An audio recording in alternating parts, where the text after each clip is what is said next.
Chào quý khán giả. Là một cộng đồng di dân còn rất non trẻ tại Hoa Kỳ, người Việt chúng ta không thiếu những thí dụ của những người trẻ rất là thành công.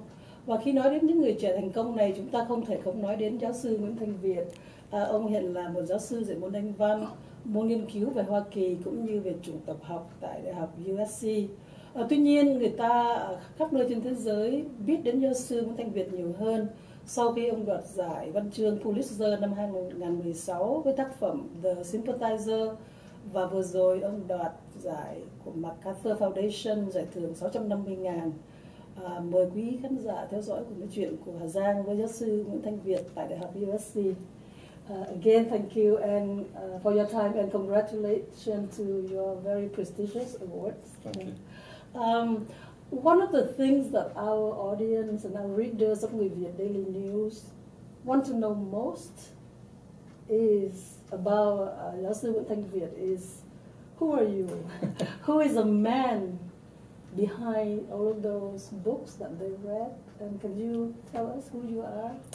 Well, I have a hard time knowing who I am sometimes. I was born in Vietnam, but came to the United States when I was 4 years old, and I grew up in a Vietnamese refugee community in San Jose. Mm-hmm. So I, very much feel like I'm Vietnamese, but I grew up very much as an American too, and I often felt when I was growing up that I was an American spying on my parents' Vietnamese household, and when I was outside in the rest of the American world, I was a Vietnamese spying on them.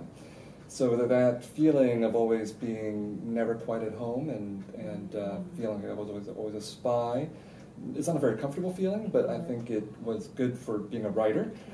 And I think I spent my life trying to make sense of that feeling and that experience, and also about trying to understand the history that brought my parents, my family, and me to the United States. So are you an American first, or are you a Vietnamese? Are you a refugee, or are you an immigrant? And how does the distinction between being a refugee and an immigrant, how is important is that in today's political climate?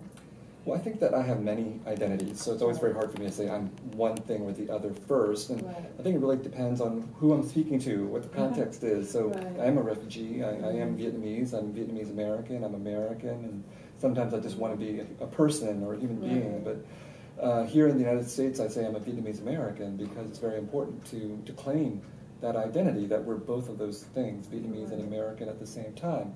And when I go back to Vietnam, I would like to think I'm Vietnamese, but the Vietnamese there often think I'm an American first. Unless they want my love, in which case they think I'm Vietnamese first. Have you been back to Vietnam? I've been back to Vietnam many times. Oh, okay. I went back to Vietnam the first time in 2002, and the last time in 2012. 5 or 6 times altogether for about 1 year. I haven't gone back because in 2012 I was writing the Sympathizer in Hanoi. And I thought I'm going to wait until I know what the government thinks about my books before I return to Vietnam again. But you asked me whether I think the difference between being a refugee and an immigrant, and I think that, well, in the United States, being an immigrant is something that Americans understand. The Americans who like immigrants, of course, want more immigrants to come. That immigration is a part of the American dream. The people who don't like immigrants still think that immigrants want to come to the United States because the United States is awesome. But refugees are different. I think we are unwashed, we're unwanted, we're rejected, and many people fear us, not just in the United States, but in other countries. And so it's important to claim being a refugee, for me, to acknowledge our history, but also in this time, particularly when there's so much anti-refugee feeling in the United States and in Europe and in other parts of the world, those of us who are refugees really need to acknowledge that we are, and to stand up for other refugees too. Can you share with us some of your memory of your childhood, being an observer or spying into the Vietnamese community activity, and how was those days shape you as a writer? Well, our first 3 years were actually spent in Harrisburg, Pennsylvania, because we had come through Fort Indiantown Gap in Pennsylvania. I actually sort of enjoyed that time because I think my parents were not working as hard as they would, and they had more time to spend with me, and I wasn't aware of many of the difficulties of being a refugee in the United States. I was too young. But in 1978, they moved to San Jose to open perhaps the second Vietnamese grocery store in San Jose.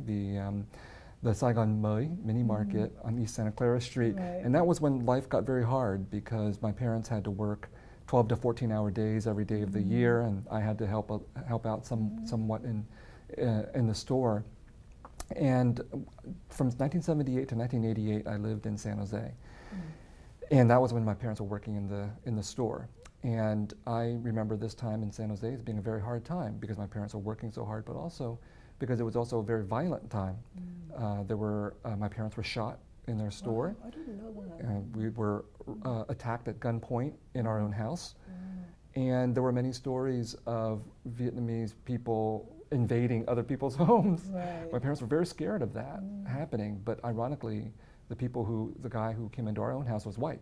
Right. But there's a lot of violence around San Jose, downtown San Jose, in that store.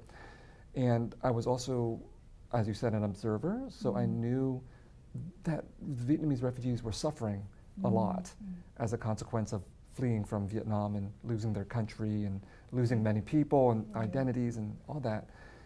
And so I heard many stories, and I could certainly feel the sadness and the anger in the community that I think most Americans had no idea about. And so this was very formative for me, knowing what the Vietnamese community had been through, knowing that Americans didn't care, and feeling that this was something that I needed to talk about, that I could be a writer and talk about some of these things that had happened to the community and how they felt. I've read both of your book, The Sympathizer, and the collection of short story, The Refugees, or 8 of the characters.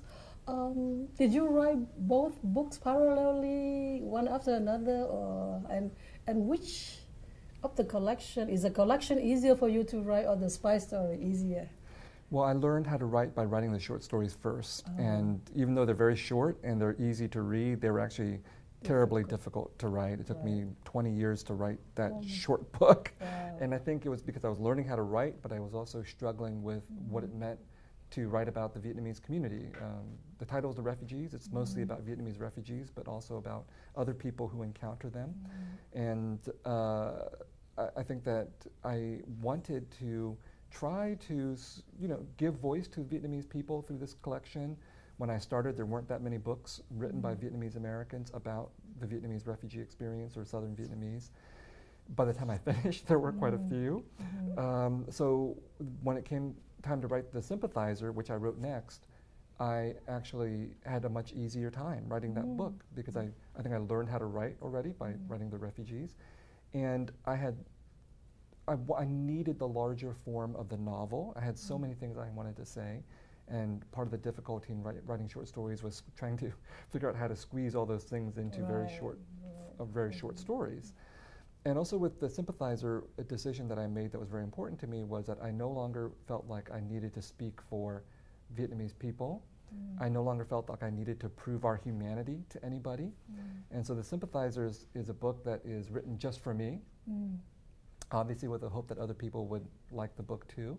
But I freed myself because I felt like I was no longer obligated to the Vietnamese American community, to the Vietnamese refugees, and I no longer needed to prove humanity. Instead, this is a war novel, and I could delve very much into not just our humanity, but also our inhumanity, all the terrible things that were done to us, but that maybe we did to ourselves and to other people too. And it's really a book about war and all the awful things that the Americans did, the North Vietnamese did, the Communists did, but also the South Vietnamese did as well. People say that I am trying to translate a meaning of a expression, Vietnamese expression that I've heard since I was little, văn là người. Your writing is yourself. So when I read, especially on the Vietnamese refugee collection, I can't help but thinking I see or I hear your thoughts through some of these characters. I don't know if that was a good observation or not. If so, can you tell me which of these characters in the book or the feelings of these characters you feel the closest to? Well, I think that literature is the author, you know, because it's not only about the specific kinds of stories and the incidents that happen in them, but about the very way that a book feels. Right. So The Refugees is me at a certain point in my life where, again, I wanted to speak for the Vietnamese community. I wanted to prove their humanity. The Sympathizer is a different part of me at a different time of my life. But in The Refugees, the one story that I feel probably the closest to, well, it depends. Okay, the one story that I feel the closest to that it's autobiographical is War Years. Yeah, the grocery store. It's the only autobiographical. Is that the complete true story? Half of it was true. You know, and the story of War Years is about a Vietnamese grocery store in San Jose, about a little boy and his hardworking parents. All that is true. But then I heard one story that my mother told me, which was that at one time, you know, people came to her store asking for money to help the anti-communist cause, and she was not very happy about doing that. She didn't tell me anything else, but I took that and I expanded it and I made it half of the story. So what happens is then the mother in the story who runs the grocery store refuses to pay the money, and the other woman who wants that money for the anti-communist cause demands it, and there's a big conflict. I like that one a lot, especially the part where the mother came to the house of the woman who wanted the money and heard her life story, and then decided to give the woman the money despite her objection. I would say that one thing is that some of the Vietnamese American readers might look at the story and think, oh, this depicts the anti-communist cause in a critical fashion. Well, I just want to say that this is the one story that apparently the Vietnamese government won't allow me to publish in Vietnam. That's correct. You know, we're almost done with we're done with the translation of The Refugees in Vietnamese for a Vietnamese publishing house, Phương Nam, but the censor, or actually the publishing house that approves publication, says we have to take out this story altogether because it's also very critical of the communists as well. So that's what I want to achieve. I want everybody to be angry with me because then I know that I'm doing something right. Writing is about something that your life have gone through. It's difficult. I wanted to write about my passage to America, and I came here when I was very little, but still to this day, writing about those times is so difficult. I just could not continue. I tried many times, but just could not. How were you able to do that? I think I was lucky. I think I came when I was 4, so I don't remember anything about Vietnam. My memory really begins in Fort Indiantown Gap in Pennsylvania as a refugee. And I think I knew enough to feel the pain of Vietnamese people and also my family, and that was very powerful for me. It's a very important motivation for me to write. But I think because I didn't remember things myself about the war or about Vietnam, that I have more distance from that history than maybe you do or people who have memories. And those memories can be very traumatic, can be very disabling, can be very hard to overcome. I mean, it took me many years to just write War Years based on my own experience, even though I lived that time. Maybe I should be able to write about that more easily, but I think I was so close that I needed distance. And with the war in Vietnam, that had more distance. So I think it made it easier for me to write, for example, in The Sympathizer, about very horrible things that happened during the war, but they were not personal for me. I could look at them as if they were fiction. Do you feel that the Vietnamese refugee, especially the older generation, understand you? It's a different way to ask, how have your books been received by the Vietnamese refugee? The Sympathizer, the refugee, how have the book been received by them? I think it's hard to say because it's only been available. They've only been available in English. The people who've read them in English, who are Vietnamese of the older generation, have been completely enthusiastic, and that includes both people who were on the southern side and people who were on the communist side, who I've met in Paris. So it's interesting. I'm gratified for that. But I think that, from what I understand, I think some Vietnamese refugees of the older generation hear, for example, that The Sympathizer is written from the perspective of a communist spy. Right, but I mean, I think some of them refuse to read the book because of that, or they say Viet must be a communist because he writes from the perspective of a communist spy. And this is literature. This is what we're supposed to do as writers. We're supposed to imagine other characters and other stories. But I think that if you're talking about a generational difference, this is a generational difference. I'm able to do that. I'm able to imagine what a communist thinks. But there are some people from the older generation for whom the war is too intimate they can't do that. Right. There's no possibility. Yes. Yeah. Do you talk about your books to your parents? Do they understand what you wrote in both of these books, and how do they feel about it? I have talked to them a little bit. I think that I try not to make them read my books, you know, because I think that they've been very supportive of me throughout my life, and so I don't need more support from them in terms of having them read my books. I think that my father at least has begun to read The Sympathizer in English, but it's a very slow effort for him. But you know, I think that they're very proud. I think that I'm very happy that I won the Pulitzer and then the MacArthur, and that was enough for them. You know, I think that they suffered so much for me and my brother and all of our family in Vietnam, and I was, you know, I didn't tell my father actually that I won the Pulitzer Prize. Oh, you didn't do it. I think because I grew up not telling my parents about the good things. Where I was only expected to go home and tell them if I did badly in school, not that I did well. So I didn't call him.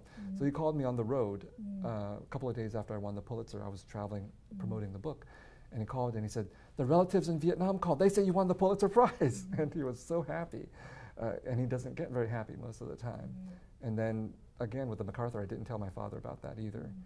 But he called and he said, "Oh, someone from church said you won $650,000. And he was very happy about that too. Did he have an opinion of how you should spend the money? Actually, he did not say anything to me about how I should spend the money. Yeah. How has winning all of these prestigious prizes 2 years in a row change you as a person, change your view, or change your plan for the future? They've been great honors, and I think that they have made my life kind of challenging. I mean, they made my life very wonderful in some ways because my audience has grown and more people are willing to listen to what I have to say. But I have gotten very little writing done in the last 18 months since I won the Pulitzer Prize and now after the MacArthur. So I think that has changed my life in the sense that I have less time and everybody's looking at my writing now and that makes it more challenging. But I hope that hasn't changed me as a person or as a writer. It just made me more busy, which means I have less time to talk to people. But the goals and the ambitions that I have as a writer are still the same, you know, which are to tell the truth as I see them, to write books that mean something to me first and foremost, and to hope that other people will follow. I think that that's what I did with The Sympathizer, and I want to maintain that conviction. For the writer among us, especially the young ones, do you have any advice for them?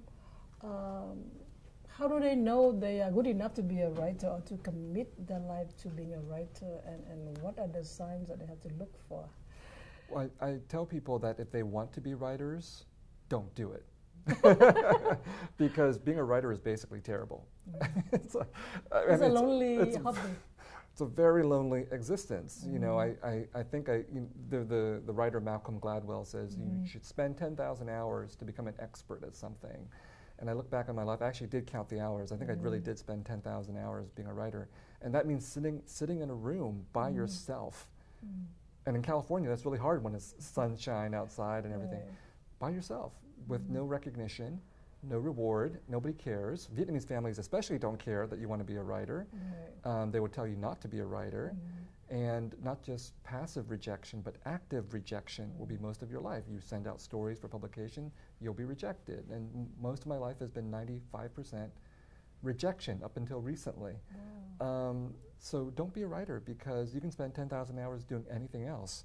Have fun, have a better career. But people can't take that advice because there will be no writers left. That's right. So only if you need to be a writer, if you are compelled to be a writer, like something inside of you won't allow you not to write, then you can do it. So what compels you? I think I grew up watching my parents. My parents worked really, really hard, and I never wanted to do what my parents did in that grocery store. And I also watched them grow. They're very devout Catholics. They're very sacrificial, and I think I learned from all of that. So I knew how to sacrifice. I knew how to work really hard. I just wanted to do it a different way than my parents. So I think I grew up with that habit that anything that was going to be worth it, you would really have to punish yourself to do it. And that's what Catholics believe. We have to punish ourselves. And so there's something about being a Catholic and a writer that really work well together. We like the pain. And outside of that, I think that I really did feel a sense of outrage growing up. I felt like there was a great injustice that was happening. I felt like here's where I differ from a lot of older Vietnamese Americans or older Vietnamese refugees. They think the Vietnam War was something worthwhile. I think it was an injustice. And I think our lives as refugees in America have oftentimes been marked by injustice, by the refusal of the world to hear our stories. And so that combination of willing to suffer pain and being motivated by a great sense of injustice was what made me a writer. Has the release of the movie Vietnam War recently renewed your sense of injustice or your rage? Well, you know, I actually saw 45 minutes of the Ken Burns and Lynn Novick documentary about the Vietnam War because I met Lynn Novick. She's a big fan of my work, and she took me into their studio to show me these film clips, I think, to seek my opinion. What did I think? And I thought the film clips that they showed me, which include clips by the Northern veteran Bao Ninh and by a Southern Army soldier and his sufferings, were really powerful. But I don't have 18 hours to watch that documentary. But I have friends who are Vietnamese Americans, and they're very critical because they say that you know, again, while the documentary pays a lot of attention, or more attention, to Vietnamese voices, and usually happens with Americans, mostly those are the voices from the communist side or from the northern side. And again, we refugees and Southern Vietnamese don't have much attention paid to us. And so I've actually refused to watch it because I know, you know, many people have asked me, Americans have asked me, what do you think of this documentary? And I just didn't want to be the professional Vietnamese anymore and to offer my opinion. But if I watched it, I would feel that injustice and feel like, but I'm tired of it as well. You know, after a while, it's tiring to hear how we're not being talked about. Instead, we should just tell our own stories. Right. Is there anything about you that few people know, especially Vietnamese, know that you would like to share? I don't know. I mean, I think that I grew up, again, in a Vietnamese community. I went to Vietnamese Catholic school. I went to Vietnamese Mass on Sundays. I grew up in my parents' Vietnamese store. I know I've encountered many Vietnamese people. And I think when I was growing up in the 1970s and 1980s, it was a very Vietnamese time. Everybody spoke Vietnamese. Everybody was thinking about Vietnam. And I was very unusual. I was someone who wanted to speak English and had a hard time with my Vietnamese. And I had to spend many years learning Vietnamese again.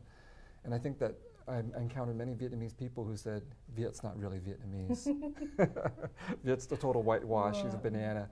And I think that now I look at the younger generation, the people who are born after me, who were born in the United States 20 years later, for example, they're much more like me. You know, and I would never look at these people, these younger Vietnamese Americans, and say, they're not Vietnamese.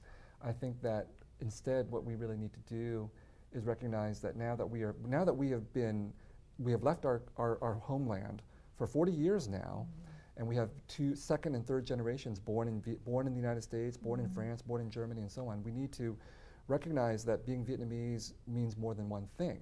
I think when I was growing up in the 70s and 80s, Vietnamese people said, if you want to be Vietnamese, you have to do this, whatever it is. And now we have to say no. I mean, we have to say there's many ways to be Vietnamese, including my way, including the ways of our children and grandchildren. And that will make their lives much easier if we're flexible about who we are as Vietnamese versus trying to hold on to some fantasy about Vietnamese culture. Because I've heard that there are people who grew up in Vietnam, lived in the United States, said, we are Vietnamese, and go back to Vietnam and realize they've changed. Vietnam has changed.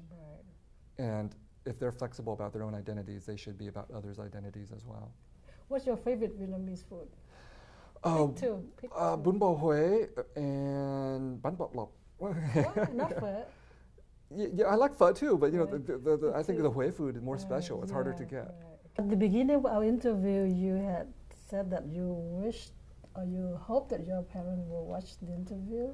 What do you like to say to them? You can speak Vietnamese if you like. Oh gosh, you know, mom and dad, thưa ba, thưa má. Con hy vọng ba má xem phỏng vấn này được và hiểu con một tí nữa. Vì con cố gắng hiểu ba má và về một điều nữa là con muốn nói là con thương ba má nhiều lắm, con nhớ ba má nhiều. và con nhớ hy sinh của ba má về anh Tùng và con. Okay. Thank you so much Thank you. for your time. Yeah. Thank you so much, chị. Thank you. Yeah. Yeah.